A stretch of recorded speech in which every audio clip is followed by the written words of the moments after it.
ഏവർക്കും Microsoft Excel basic സീരീസിലേക്ക് സ്വാഗതം.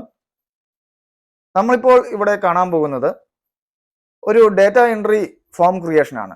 നമ്മുടെ ഡാറ്റ എൻട്രി ജോബിൽ നമുക്ക് പലപ്പോഴും ഹെൽപ്ഫുൾ ആയേക്കുന്ന ഒരു കമാൻഡാണ് നമ്മളിവിടെ പരിചയപ്പെടാൻ പോകുന്നത്. ജസ്റ്റ് ഒരു ഔട്ട്വേർഡ് രജിസ്റ്റർ എന്ന് ഞാൻ ഒരു പേര് കൊടുത്തിട്ടുണ്ട്. Serial number, date, name, department, location, time, ഇത്രയും കാര്യങ്ങളാണ് ഇവിടെ എൻട്രി ചെയ്തു പോകേണ്ടത്. നമുക്ക് പലപ്പോഴും ഈ ഒരു ഡാറ്റ എൻട്രി നമുക്ക് ഇച്ചിരി ഈസി പ്രോസസ് ആക്കി മാറ്റാനായിട്ട് നമുക്കിവിടെ ഒരു കമാൻഡ് യൂസ് ചെയ്യാം. ഇതിനുവേണ്ടി ഞാനിവിടെ ക്വിക്ക് ആക്സസ് ടൂൾ ബാർ ഒന്ന് എനേബിൾ ചെയ്യുകയാണ്. ഇവിടെ show quick access tool bar കൊടുക്കുകയാണെങ്കിൽ നമുക്കിവിടെ താഴോട്ട് quick access tool bar enable ആയി വരുന്നതാണ്. ഇത് ഈ ക്വിക്ക് ആക്സസ് ടൂൾ ബാറിലുള്ള ടൂളുകളാണ്. സേവ്, അൺഡു, റീഡു ഒക്കെയാണ് ഇപ്പോൾ നിലവിലുള്ളൂ. ആക്സസ് ടൂൾ ബാർ ഒന്ന് കസ്റ്റമൈസ് ചെയ്യാൻ പോവുകയാണ്. ജസ്റ്റ് റൈറ്റ് ക്ലിക്ക് ചെയ്തു. ഇവിടെ പോപ്പുലർ കമാൻഡ്സ് ആണ് കിടക്കുന്നത്. ഈ കമാൻഡ്സ് മാറ്റി ഓൾ കമാൻഡ്സ് കൊടുക്കുകയാണ്. ഈ ഓൾ കമാൻഡ്സിൽ ഞാൻ ഫോം എന്ന് പറയുന്ന ഒരു കമാൻഡാണ് ഇപ്പോൾ സെർച്ച് ചെയ്യാൻ പോകുന്നത്. ഇവിടെ ഫോം ഉണ്ട്. ആൽഫബറ്റിക് ഓർഡറിലാണ് ഇത് വരുന്നത്. അപ്പോൾ നമുക്ക് ഇത് നോക്കാൻ എളുപ്പമുണ്ട്. ഫോം എന്ന് പറയുന്ന ഈ ഒരു കമാൻഡ് നമ്മൾ ക്ലിക്ക് ചെയ്യുക, സെലക്ട് ചെയ്യുക, ഇങ്ങോട്ട് ആഡ് ചെയ്യുക. ഈ ഒരു ക്വിക്ക് ആക്സസ് ടൂൾ ബാറിലോട്ട് ഇത് ആഡായി വന്നിട്ടുണ്ട്. ഓക്കെ കൊടുക്കുക. ഇതാണ് ആ ഫോമിന്റെ സിമ്പിൾ. ഈ ഒരു ഫോം യൂസ് ചെയ്തുകൊണ്ട് നമുക്കിത് എൻ്റർ ചെയ്തു പോകാം. ഞാനിവിടെ നോർമലി മാനുവലായിട്ട് എൻ്റർ ചെയ്യുകയാണ്. സീരിയൽ നമ്പർ 1, ഡേറ്റ് 01/01/2024 കൊടുക്കുകയാണ്.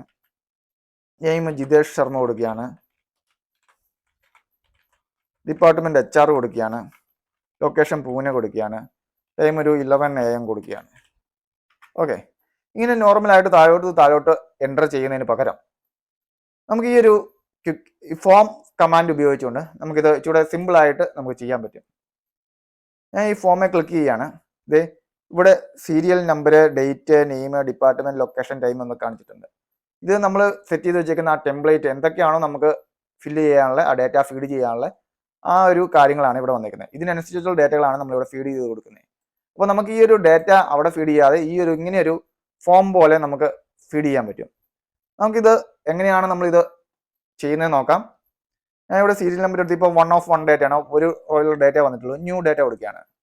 ന്യൂ റെക്കോർഡ് നമ്മളിവിടെ ക്രിയേറ്റ് ചെയ്യാണ്. സീരിയൽ നമ്പർ 2 നമ്മളിവിടെ മൗസ് യൂസ് ചെയ്യേണ്ട കാര്യമില്ല. നമുക്ക് ടാബ് കീ യൂസ് ചെയ്തുകൊണ്ട് നമുക്ക് ആ നെക്സ്റ്റ് കോളത്തിലേക്ക് നമുക്ക് ജമ്പ് ചെയ്യാൻ പറ്റുന്നതാണ്. ഡേറ്റ് കൊടുക്കുക, 02/01/2024 കൊടുക്കുകയാണ്. അടുത്ത ആളുടെ പേര് കൊടുക്കുകയാണ്, മഹേഷ് കുമാർ കൊടുക്കുകയാണ്. ഡിപ്പാർട്ട്മെന്റ് കൊടുക്കുകയാണ്, ഫിനാൻസ് കൊടുക്കുകയാണ്. അടുത്ത ലൊക്കേഷൻ ഡൽഹി കൊടുക്കാം. ടൈം കൊടുക്കുകയാണ് 11:15 AM കൊടുത്തു. പുതിയ റെക്കോർഡും കൂടെ ക്രിയേറ്റ് ചെയ്യാണ്. Serial number 3 tab key use ചെയ്തുകൊണ്ട് നമ്മൾ ഡേറ്റിലോട്ട് പോവുകയാണ്. 02/01/2024. നെയിം കൊടുക്കുകയാണ്, അഭിലാഷ് കൊടുത്തു. ഡിപ്പാർട്ട്മെന്റ് സെയിൽസ് കൊടുക്കുകയാണ്. ലൊക്കേഷൻ പൂനെ തന്നെ കൊടുക്കുകയാണ്. ടൈം 12 PM കൊടുക്കുകയാണ്.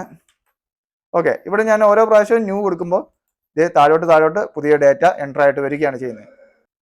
ഓരോ പ്രാവശ്യവും ഞാൻ ഈ ന്യൂ കൊടുക്കുമ്പോൾ ആ ഡാറ്റ താഴോട്ട് എൻ്റർ ആയി വരികയാണ് ചെയ്യുന്നത്.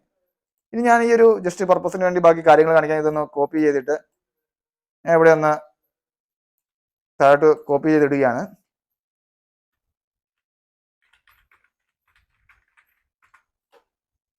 ഇപ്പോൾ ഇങ്ങനെ 12 ഡേറ്റകൾ നമ്മളിവിടെ ഉണ്ടാക്കി വെച്ചിട്ടുണ്ട്.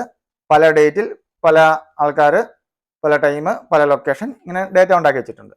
അപ്പോൾ ഈ ഒരു ഡേറ്റ നമുക്ക് പലപ്പോഴും നമുക്കിത് ഈ ഔട്ട്വേർഡ് രജിസ്റ്ററിൽ നമ്മളൊരു എക്സാമ്പിൾ കേസ് എടുത്താണ്.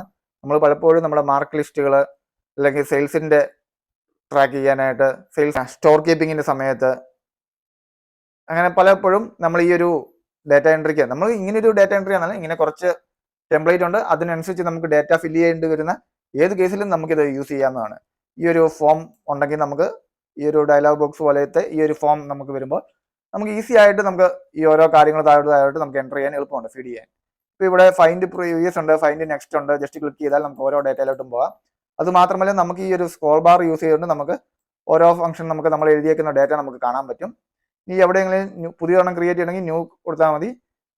ജസ്റ്റ് ഡിലീറ്റ് കൊടുത്താൽ അത് ഡിലീറ്റ് ആയി പോകും. ഈ ക്രൈറ്റീരിയ എന്താണെന്ന് നമുക്ക് നോക്കാം. ഞാനിപ്പോൾ ഈ ഒരു ക്രൈറ്റീരിയ ക്ലിക്ക് ചെയ്യാണ്. ഇപ്പം എൻ്റെ ക്രൈറ്റീരിയ എന്ന് പറയാം, ഇവിടെ എനിക്ക് ഡിപ്പാർട്ട്മെന്റ് HR ഞാൻ കൊടുക്കുകയാണ്. അപ്പോൾ എന്നിട്ട് ഈ ഫൈൻഡ് നെക്സ്റ്റ് അല്ലെങ്കിൽ പ്രീവിയസ് കൊടുക്കുകയാണെങ്കിൽ HR ഡിപ്പാർട്ട്മെന്റുള്ള ഡേറ്റകൾ മാത്രം നമുക്ക് ഈ ഒരു ഫോം ഫീൽഡിനകത്ത് തന്നെ നമുക്ക് ഡിസ്പ്ലേ ചെയ്ത് വരും. ഞാൻ നെക്സ്റ്റ് കൊടുക്കുകയാണ്. ഇത് 7th of 12th, അതായത് 7th സീരിയൽ നമ്പറുള്ള കാര്യം HR-ലാണ്. ഫൈനൽ നെക്സ്റ്റ് കൊടുക്കുകയാണ്. 10th ഇനിയില്ല, ഇനി 4th HR ആണ്. ഓക്കെ, ഇനി ഞാൻ ഈ HR-ന്റെ കൂട്ടത്തിൽ ഞാൻ എൻ്റെ ക്രൈറ്റീരിയയിലോട്ട് തിരിച്ചു വരികയാണ്. HR-ന്റെ കൂട്ടത്തിൽ ഞാനൊരു ഡേറ്റും കൂടെ കൊടുക്കുകയാണ്. 03/01/2024 കൊടുക്കുകയാണ്. ഈ ഒരു ഡേറ്റിൽ ഈ 2 ക്രൈറ്റീരിയയും സാറ്റിസ്ഫൈ ചെയ്യുന്ന ഡേറ്റ ഉണ്ടെങ്കിൽ അതിലേക്ക് ജമ്പ് ചെയ്യും. ഇത് 1 of 12 ആദ്യത്തെ കേസിലെ ഡേറ്റ അത് കറക്റ്റാണ്. ഫൈനൽ നെക്സ്റ്റ് 4th ലോയിലെ ഡേറ്റ ഈ ക്രൈറ്റീരിയ സാറ്റിസ്ഫൈ ചെയ്യുന്നതാണ്. ഇങ്ങനെ നമുക്ക് സെർച്ച് ചെയ്ത് പോകാം. അപ്പം മാനുവലായിട്ട് നമുക്കൊരു ഡേറ്റ എൻട്രി ചെയ്യണമെങ്കിൽ ഈ ഒരു ഫോം ക്രിയേഷനിലൂടെ നമുക്ക് പെട്ടെന്ന് ക്വിക്കായിട്ട് നമുക്ക് ഡേറ്റ ഫീഡ് ചെയ്യാൻ പറ്റും. അതുപോലെ തന്നെ ഈ ക്രൈറ്റീരിയ യൂസ് ചെയ്തുകൊണ്ട് നമുക്ക് 1-2 ക്രൈറ്റീരിയ വെച്ചുകൊണ്ട് നമുക്ക് ഈ ഒരു ഡേറ്റ കണ്ടുപിടിക്കാനും പറ്റും. ഈ ഒരു ചെറിയൊരു കാര്യം ഉപകാരപ്പെടുമെന്ന് പ്രതീക്ഷിക്കുന്നു. പലപ്പോഴും നമ്മളൊരു ഡേറ്റ എൻട്രി ചെയ്യുമ്പോൾ ഈ ഒരു കാര്യം നമുക്ക് യൂസ് ചെയ്യേണ്ടി വരും. അപ്പോൾ ഈ ഒരു കാര്യം കൂടെ മനസ്സിലിരിക്കുക, ഇങ്ങനെ ഒരു കമാൻഡ്. ഓക്കെ, പുതിയൊരു ഫംഗ്ഷനുമായിട്ട് നമുക്ക് വീണ്ടും കാണാം. ബേസിക് സീരീസ് നമുക്ക് വീണ്ടും തുടർന്നും കാണാം. ലൈഫ് ടൈം ആക്സസോട് കൂടിയ എക്സൽ ബേസിക് ടു അഡ്വാൻസ്ഡ് കോഴ്സിനായിട്ട് താഴെ കാണുന്ന നമ്പറിൽ കോൺടാക്ട് ചെയ്യാവുന്നതാണ്.